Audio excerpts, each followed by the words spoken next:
പഴയ ആചാരപ്രകാരമാണെങ്കിൽ 41 ദിവസം വ്രതം എടുത്ത് മണ്ഡലക്കാല വ്രതം എടുത്തിട്ട് കെട്ടുമുറിക്കുകയാണ് പോകുന്നത്.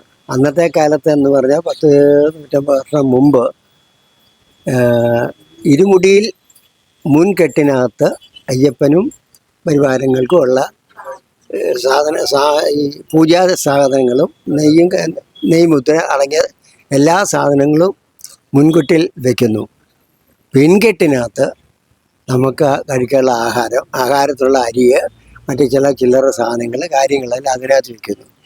ഇത് രണ്ടും കൂടെ കൂട്ടിക്കെട്ടുന്നതാണ് ഇരുമുടിയാകുന്നത്. അന്നത്തെ കാലത്തെന്ന് വെച്ചാൽ വനയാത്രയാണ്.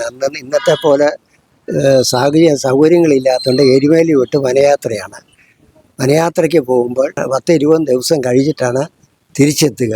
അപ്പോൾ അതിനുള്ള സാധനങ്ങളെ കരുതിയിരിക്കണം.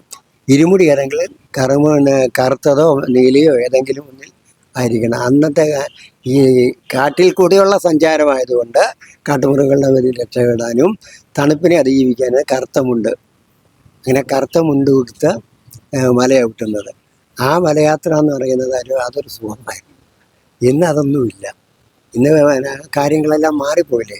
അന്ന് 100-200 പേര് ഒരു ദേശത്തുനിന്ന് കാണുകയുള്ളൂ.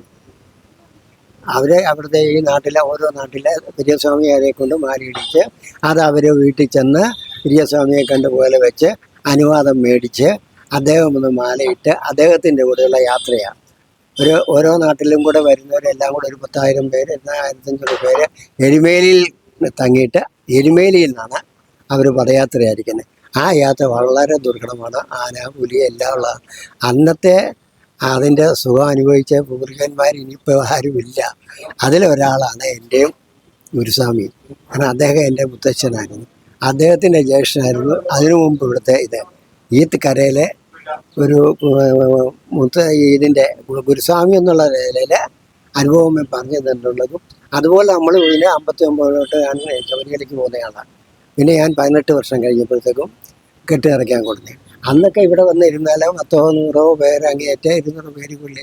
പിന്നെ കാലക്രമേണ അയ്യപ്പ ഭക്തന്മാർ കൂടി ഇന്ന് നമുക്ക് നിയന്ത്രിക്കാൻ മേലാത്ത അവസ്ഥയിൽ അയ്യപ്പൻ വന്ന് ഇതിന് മേലെയും വരട്ടെന്ന് നമ്മൾ ആഗ്രഹിക്കുന്നു.